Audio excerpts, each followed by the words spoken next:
Welcome back, my little dreamer. Come close now, wrap yourself in your blanket, and listen as the rain taps gently on the windows. Grandpa's got a fresh story for you tonight, a story about a house, but not just any house. This one was alive in the quietest way, not with heartbeats or footsteps, but with waiting. You see, nestled at the edge of a forgotten forest where mist rolled like waves and owls whispered secrets into the trees, there stood an old wooden house with green shutters and a red door that hadn't been opened in nearly 20 years. Most folks in the nearby village thought it was abandoned, but the truth was, the house was just waiting patiently, waiting for someone. Inside, every clock had stopped at the same time. Every picture frame had been dusted by the breeze, and the firewood remained stacked as if someone would return at any moment. And every night, a single candle would flicker on its own in the front window, just one soft glow, shining like a lighthouse across the fog. The villagers had long forgotten who once lived there. They'd stopped asking, all except one. A quiet girl named Elia, who walked past it every day on her way to the lake with her worn leather journal and her pockets full of river stones. She never saw anyone come or go, but somehow she always felt watched, not in a frightening way, but in the way a dog watches the door for its owner. One day, as the sky darkened and a storm rolled in quicker than expected, Elia ran for shelter and ducked under the wide eaves of the red-doored house. She placed her hand against the old wood, and to her surprise, it was warm. And just then, the door creaked open. Elia stood frozen in the doorway, her fingertips still resting on the edge of the red door that had swung open as though it had been expecting her. The warmth from inside wasn't just from old wood or lingering summer air. It felt like something deeper, something gentle and familiar, as if the house itself had let out a long sigh of relief. She took one cautious step inside, the floorboards groaning softly beneath her boots, not in protest, but more like a sleepy stretch after a long nap. The candle on the windowsill glowed brighter now, casting golden light across the room where dust motes danced like slow, sleepy fireflies. Everything inside was perfectly still, yet there was no dust, no cobwebs, no decay. A steaming cup of tea sat waiting on the table, its rim gently fogging the nearby glass jar of honey. Elia's heart thudded in her chest, not from fear, but wonder. "Hello?" she whispered into the silence, her voice barely above a breath. The house did not answer in words, but she could feel the answer all the same. A subtle pull toward the living room, where a fireplace sat dark but ready, with logs already stacked and matches resting nearby. The chair beside it was worn, its cushion indented as though someone had just stood up from it moments before. On the mantel rested a single book, its leather cover cracked and soft, and carved into its spine were the words, "For the one who remembers." Elia's hand hovered above it. She had no idea what memory the house expected from her, or what it was waiting for. But as thunder rumbled softly outside and rain began to patter against the windows, she opened the book, and a breeze moved through the room, not from outside, but from the pages themselves. The house gave the tiniest shiver, and somewhere deeper inside its walls, a music box began to play, slow and delicate, like the lullaby of a forgotten dream finally waking. And so the house was no longer just a shelter from the storm. It had become a threshold, Elia sat carefully in the old armchair, the worn book open on her lap, its pages curling at the corners like leaves ready to fall. The moment she turned the first page, the air in the room shifted, not colder, but older, as if time had doubled back on itself. The ink on the paper seemed to ripple slightly under her gaze, and though it was written in a neat, looping hand, the words rearranged themselves as she read, reshaping their meaning just for her. To the one who listens, this house remembers, and so do you, even if you've forgotten what was taken. The walls have kept it safe. Elia blinked, her fingers tightening slightly on the page. Taken? She leaned in, her breath fogging the space between the lines as she read on. The next paragraph spoke of a room at the end of the hall, a locked room, sealed not with key or bolt, but with memory. She looked up. There had been no visible hallway when she entered, but now, across the living room, a narrow corridor extended into the shadows, lined with doors that hadn't been there before. As if the house, satisfied she had read the right words, had allowed more of itself to be seen. Elia stood, book still in hand, and walked softly down the hallway. Her boots made no sound on the wooden floor, as if the house had muffled itself in respect. The doors she passed were each marked in strange ways. One had a feather nailed to the wood, another bore the carved symbol of a star, and another a child's handprint, small and faded.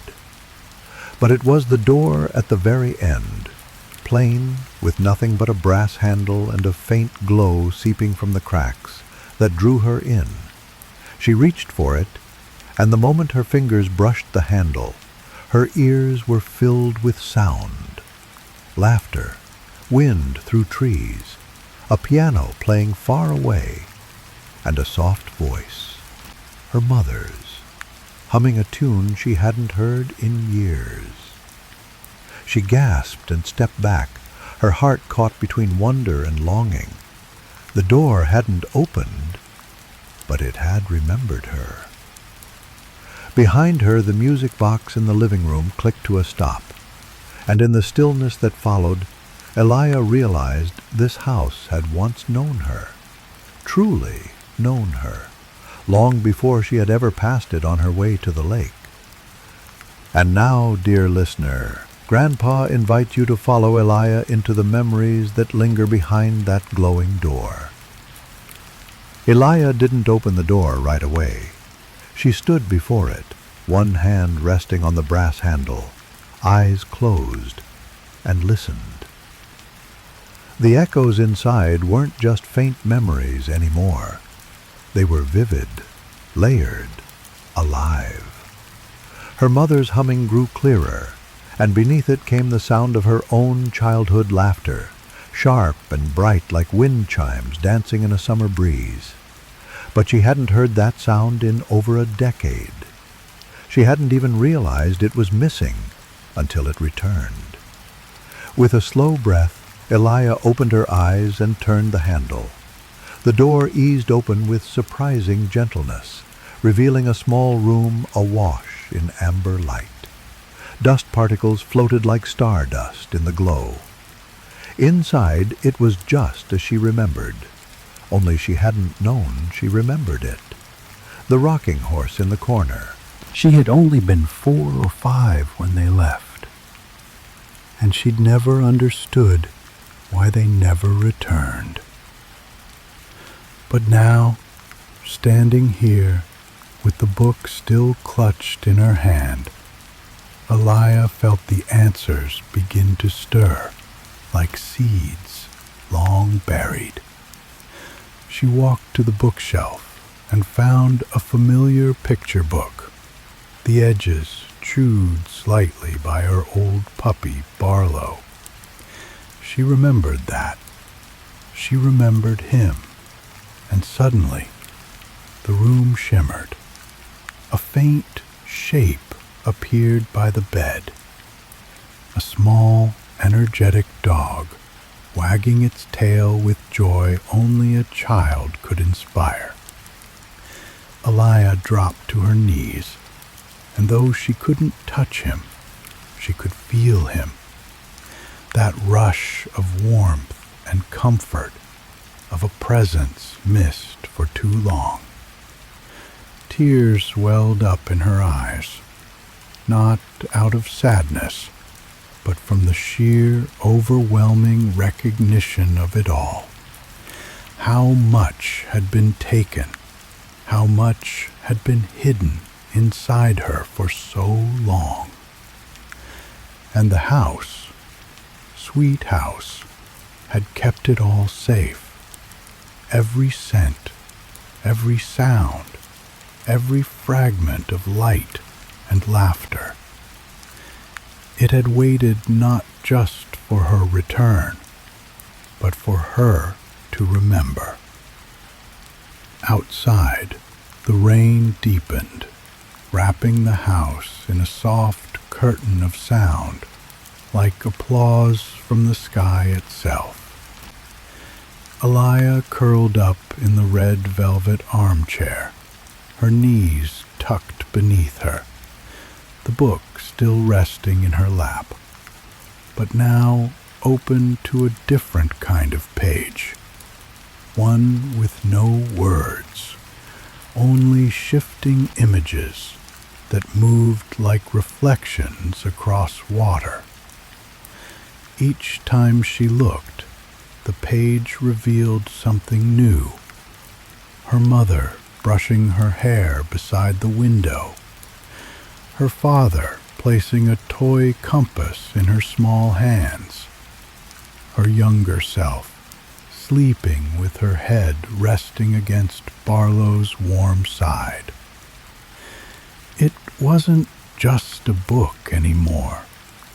It was a living memory, a keeper of her beginnings, carefully preserved by the house like pressed flowers in a forgotten journal. She reached out and traced the image of her mother's face. Not perfectly clear, but enough to stir the ache of love she hadn't realized she'd tucked away for so long. The warmth of the room surrounded her like an embrace. The scent of old paper and cedar wood mixed with something sweeter, cinnamon perhaps.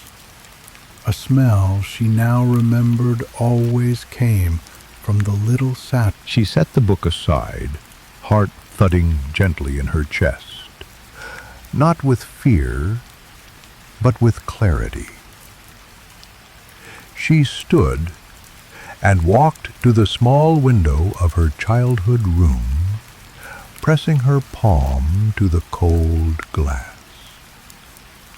The rain blurred the trees beyond, but through it all, she could see the candle still glowing in the front window, a beacon for anyone still lost, still waiting, still needing to remember what love felt like. She whispered to the house, "You've waited long enough. It's time." And with that, the house answered, not with words, but with warmth. The fire in the hearth downstairs lit itself with a soft whoomph, and every clock ticked forward at once, breaking their years of silence with a single synchronized heartbeat. Tick. Elia descended the stairs slowly, her fingers grazing the smooth wooden railing worn soft by time and memory. The flickering firelight from the hearth below danced across the walls like the shadows of old stories waking up after a long slumber. As she stepped into the living room, the warmth of the fire greeted her like an old friend, and the candle on the windowsill shone even brighter, as if the house itself was smiling. She felt it in her bones now. This house wasn't haunted, as the villagers had once whispered. It was hopeful. It had always been hopeful. And now that Elia had remembered who she was and who this house had been to her, it was time to make sure the house would never be forgotten again. She sat on the old woven rug in front of the fireplace and pulled her journal from her satchel, the one she'd carried with her on every walk, every lake visit, every quiet moment alone.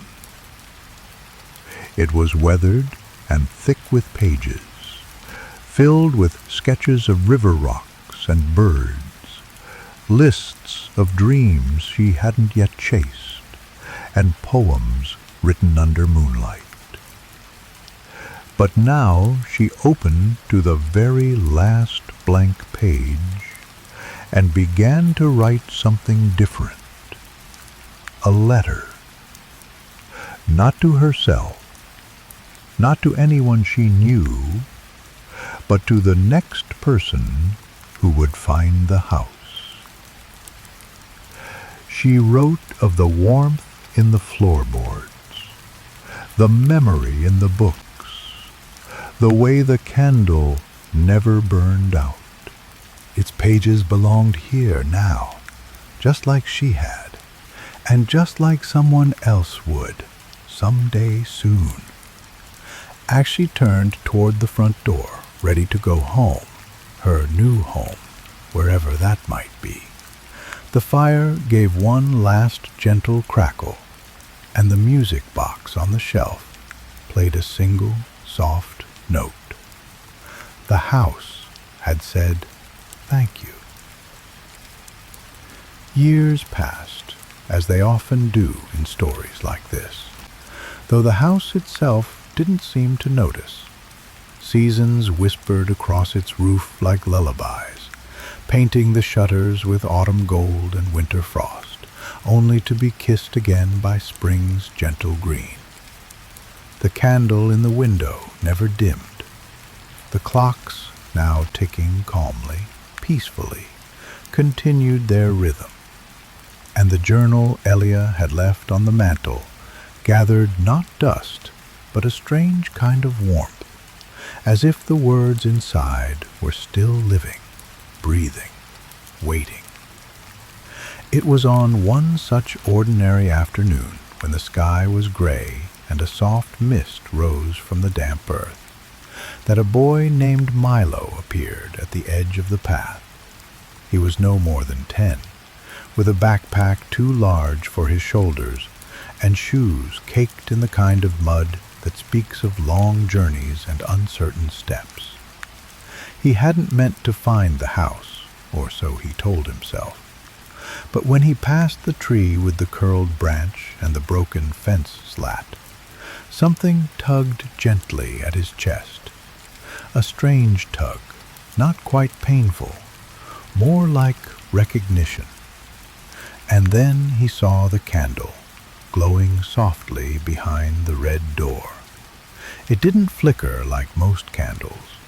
It pulsed, steady, like a heartbeat made of flame. He stepped forward, unsure whether he was chasing shelter or something he couldn't name, and the moment his foot touched the first stone of the path, the door creaked open. It opened slowly, warmly, just as it had for Elia all those years ago. The scent inside hit him first, cinnamon, old wood, and something sweeter underneath, like a hug from someone you'd forgotten you missed.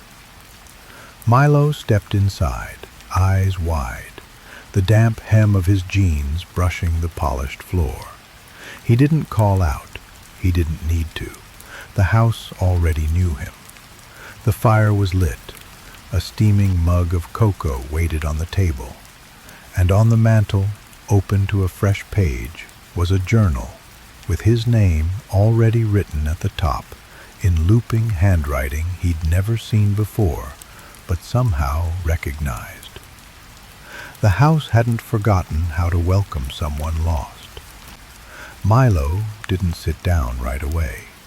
Instead, he wandered the living room slowly, his fingertips brushing the far away. A snowy morning, a scarf wrapped around him by a pair of careful hands, a voice that had once hummed lullabies and whispered his name. But those memories lived in shadows now. Milo couldn't quite reach them.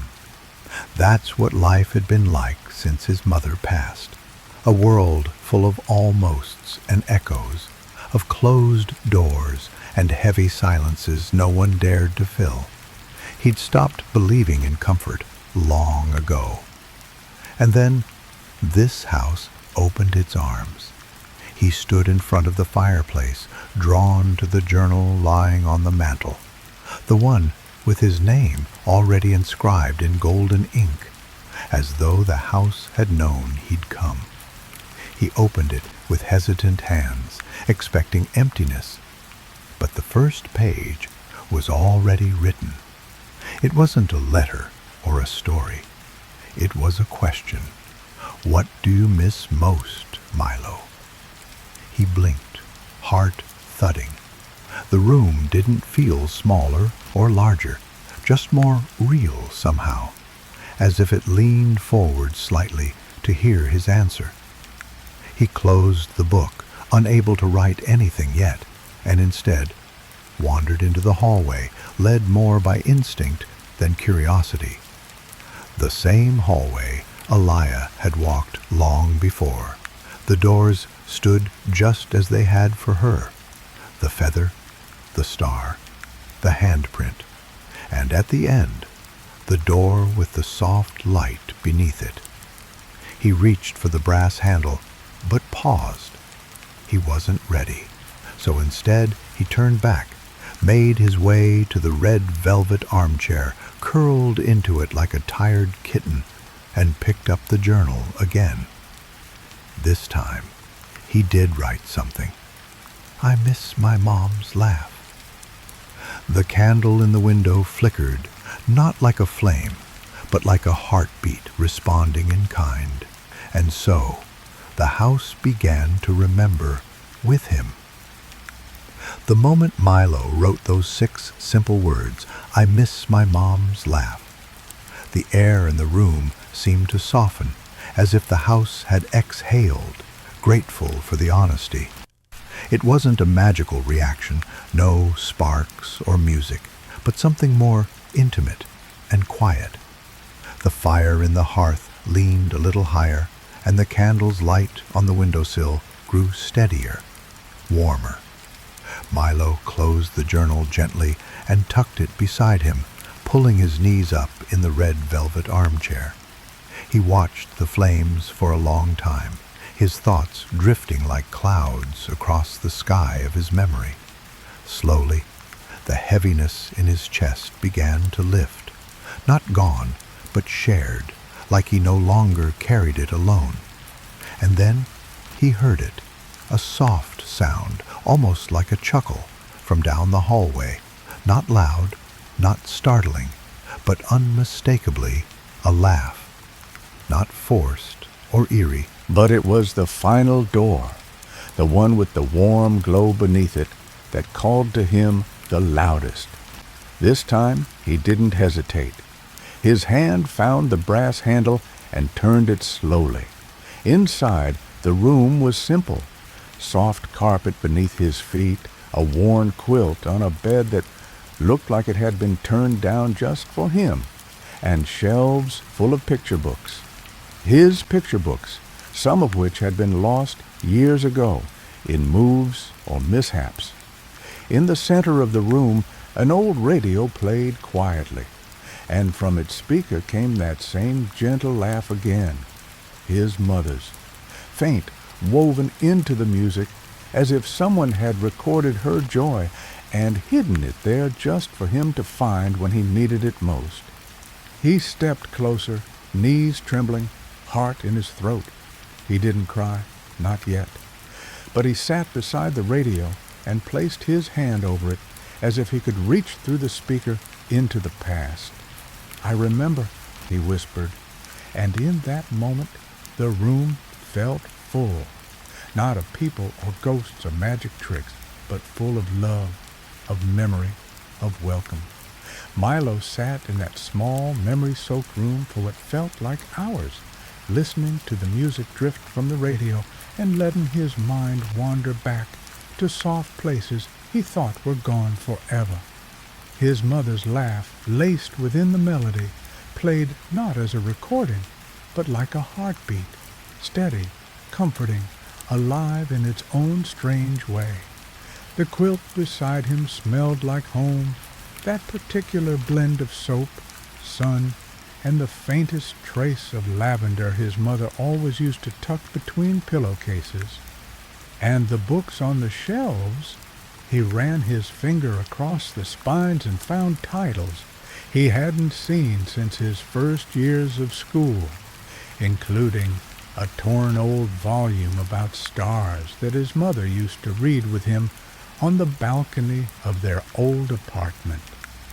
"You don't need to understand everything," she had said. "You just have to feel the wonder." And now, wrapped in that wonder, the house wrapped itself around Milo too. But the house wasn't holding him still. It was slowly nudging him forward.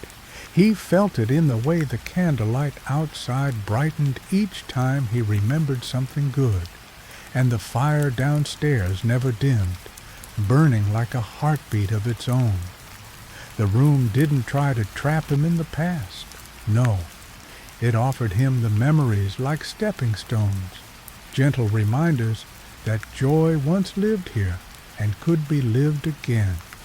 He picked up a notebook that hadn't been there earlier, one with a soft blue cover and a smooth silver ribbon hanging from its spine. Inside was a note, written in the same elegant hand as before. "Leave something behind for someone like you." And so Milo, tears now flowing freely but not bitterly, began to write. Not a sad story, but a letter full of things he had loved.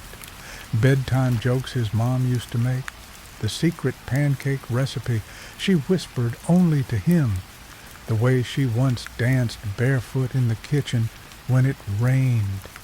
Each line was like breathing warmth into the walls. When he finished, he placed the notebook beside the radio and tucked the silver ribbon neatly in place.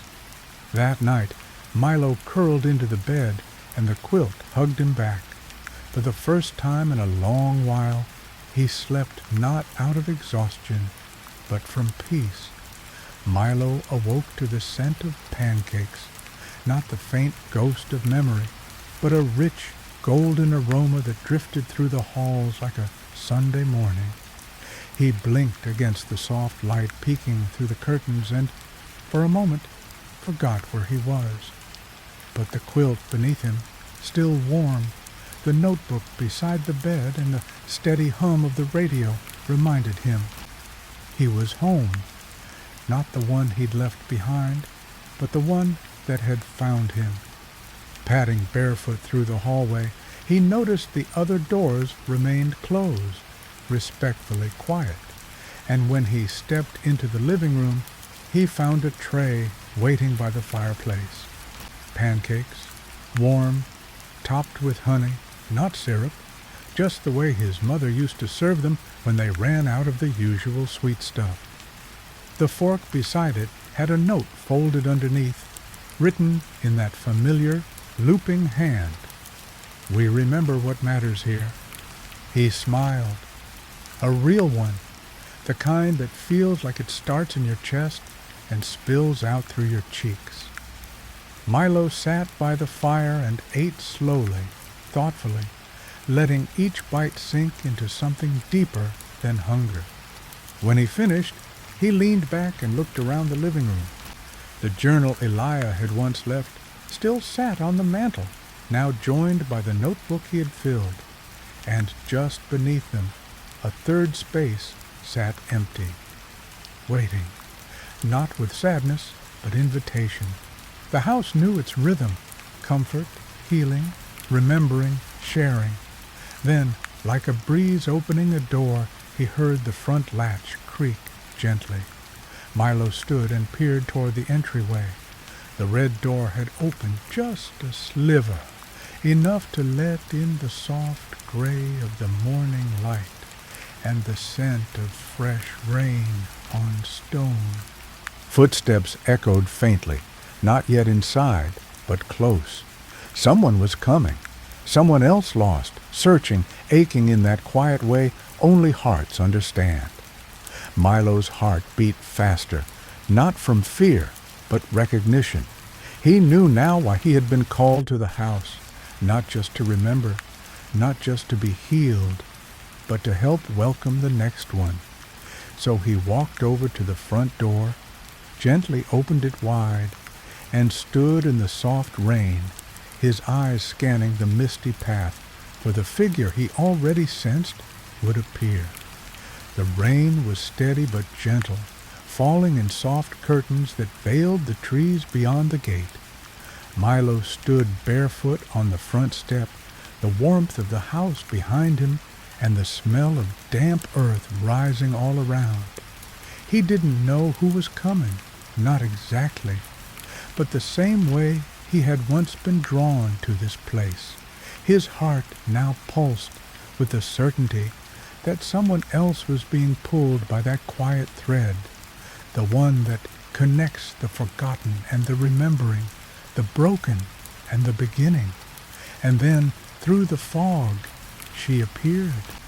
A woman, perhaps in her late 20s, her coat dark with rain, her shoulders hunched under the kind of weariness that came not from walking, but from carrying too many invisible things for too long.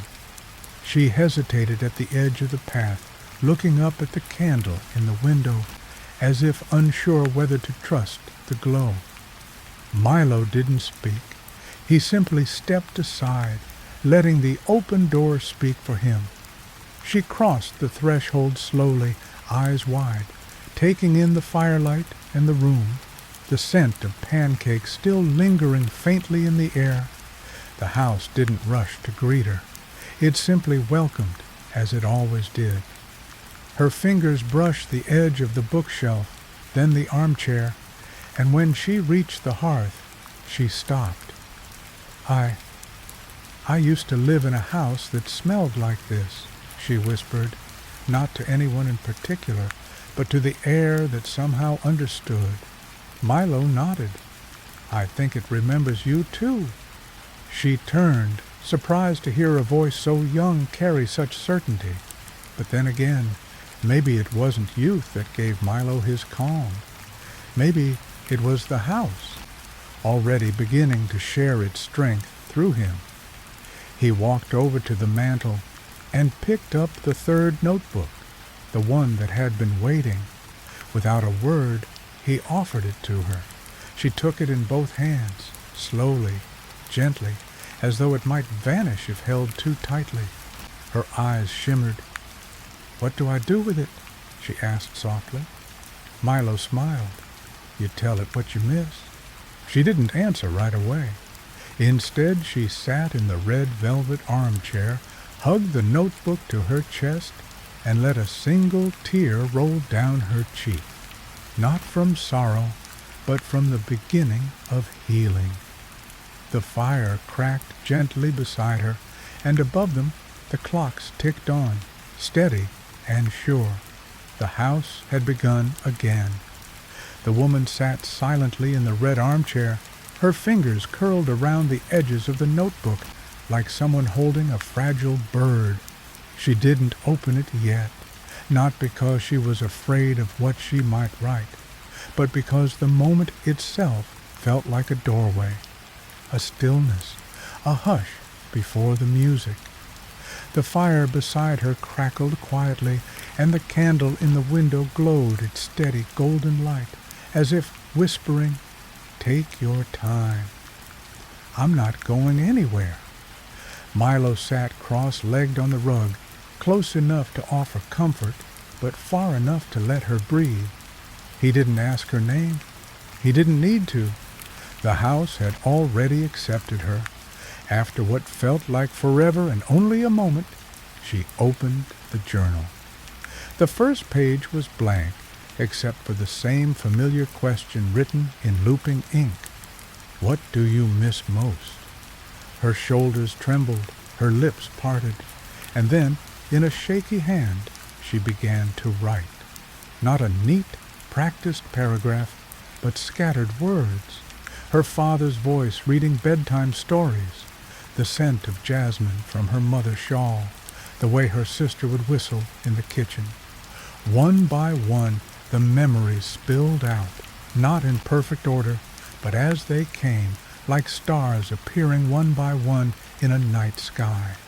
The house listened, the walls exhaled, the warmth deepened, and something remarkable began to happen.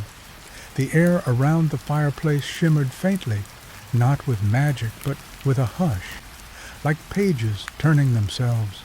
The journals on the mantel, Elia's and Milo's, rustled as though stirred by wind.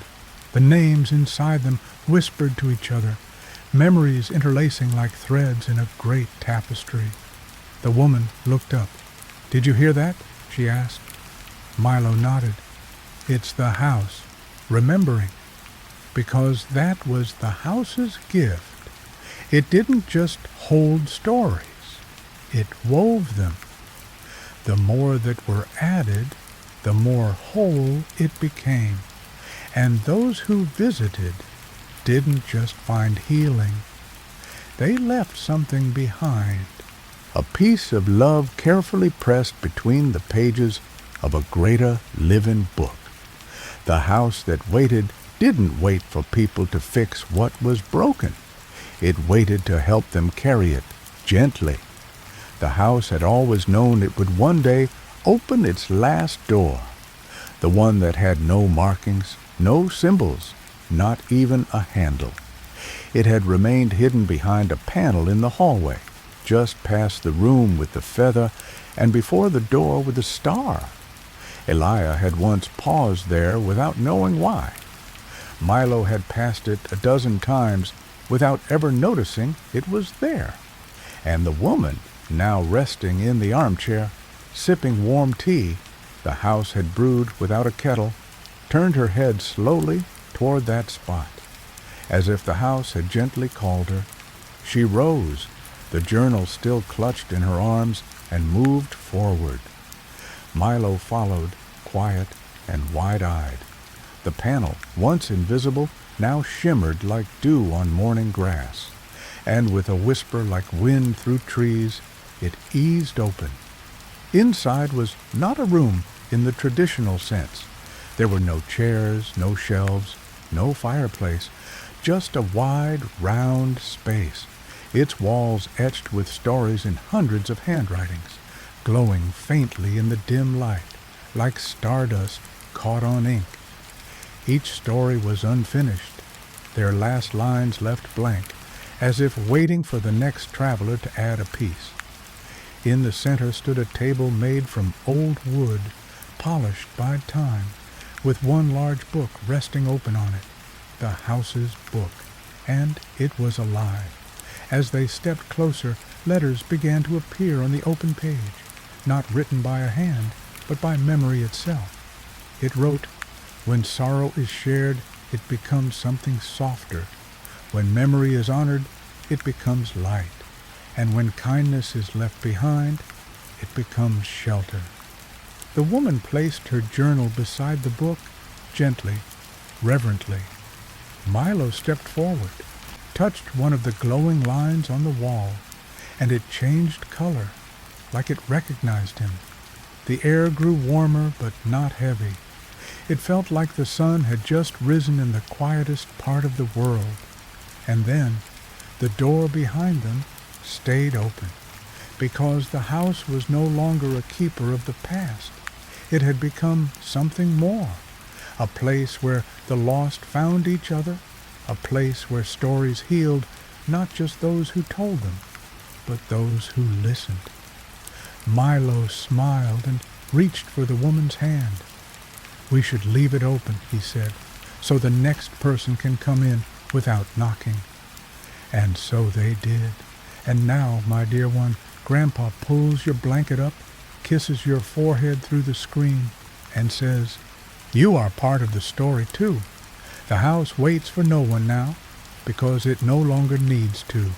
Its doors are always open, and tonight, as the rain hums its lullaby and the candle glows softly in your mind, know this: you are warm. You are home. You are never forgotten. Good night, my little one. Sleep deeply. Sleep safe.